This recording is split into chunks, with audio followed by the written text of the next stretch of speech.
Welcome back to the AI Frame of Mind. This is the fifth video in our Foundations and Routines playlist, and the first of the second half.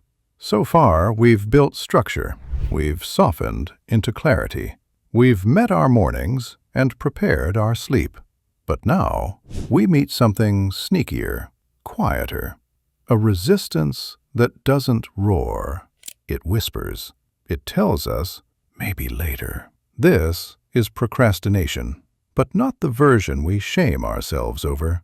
This is procrastination as protective stillness, a body saying, not yet, I'm not ready to carry all that. So how do we begin again when the beginning feels too heavy? We begin small.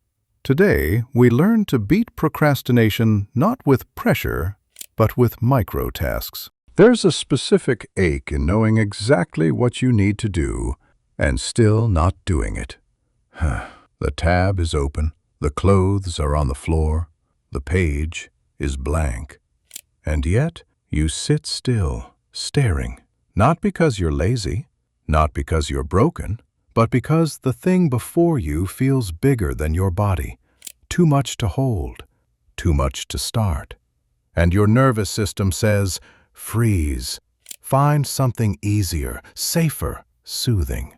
So you scroll, you snack, you start something else. You pretend the task disappeared, but it's still there, waiting, and growing heavier every hour you wait to begin. Here is where we reclaim power, gently.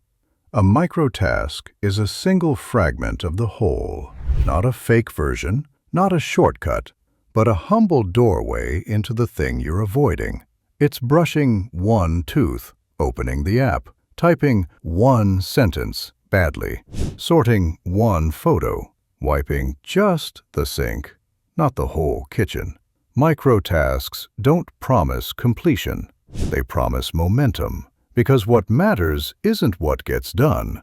It's that something begins, and beginning changes the entire chemistry of the mind.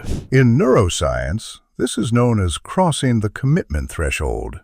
Before the first move, your brain treats the task as abstract danger, unknown, threatening, unformed. But the moment you initiate an action, no matter how small, you engage dopaminergic circuits in your brain, not because you've achieved anything, but because you've shifted out of inaction. You've made a decision, you've made contact, and the brain rewards that.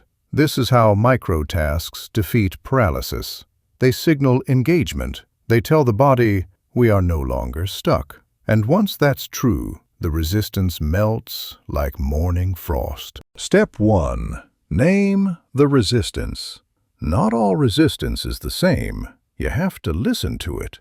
Ask yourself, what am I really avoiding? Is it boredom, perfectionism, the fear that it might not be good enough, the grief that comes with finishing something?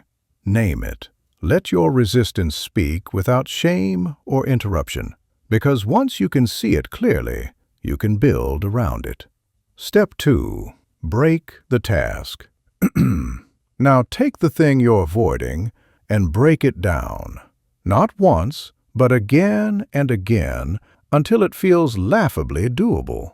You're not lowering your standards. You're lowering the activation energy. Instead of record the video, just plug in the mic. Instead of deep clean the bathroom, just wipe the mirror. Let yourself begin with something so small it bypasses fear entirely. Step 3. Anchor the action. Next, embed it. Anchor your microtask to something you already do. This is where it becomes ritual. After brushing your teeth, write one idea. After pouring your coffee, open the tab. After opening your laptop, delete one file. The cue doesn't have to be dramatic. It just has to be real. Over time, the microtask stops feeling like effort.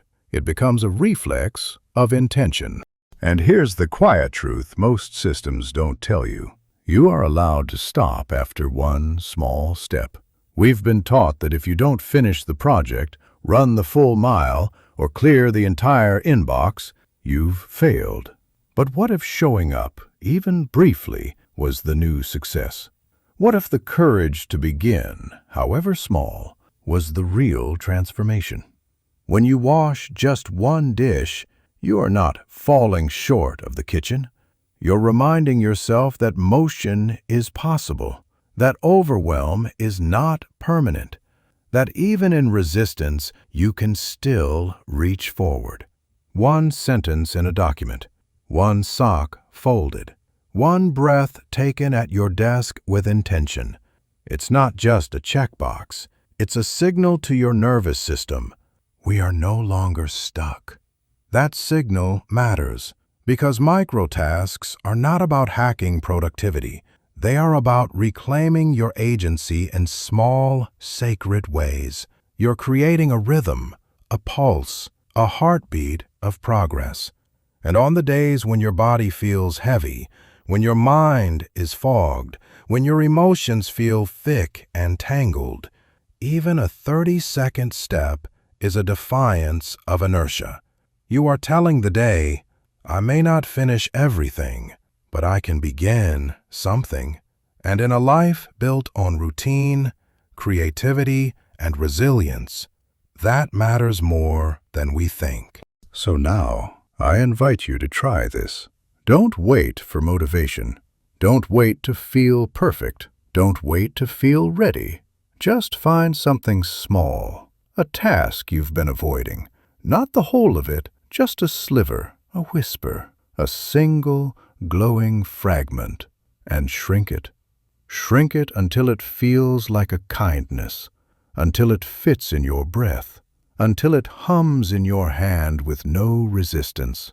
And then do it. Not to be productive, not to be perfect, but to remember that movement is possible. Let this be the first vote of your day, a vote for action over inertia, for softness over shame, for presence over paralysis. This is the power of the microtask. It's not a technique, it's a threshold. And today, you crossed it.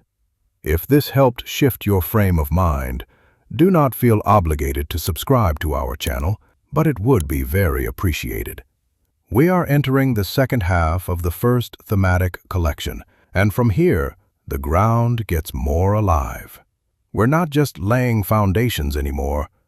We're building rhythm, reclaiming flow, one tiny golden step at a time.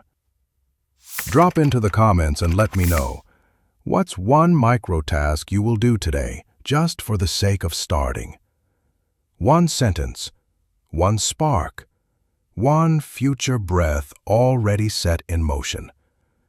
I'll meet you there, and I'll see you in the next one.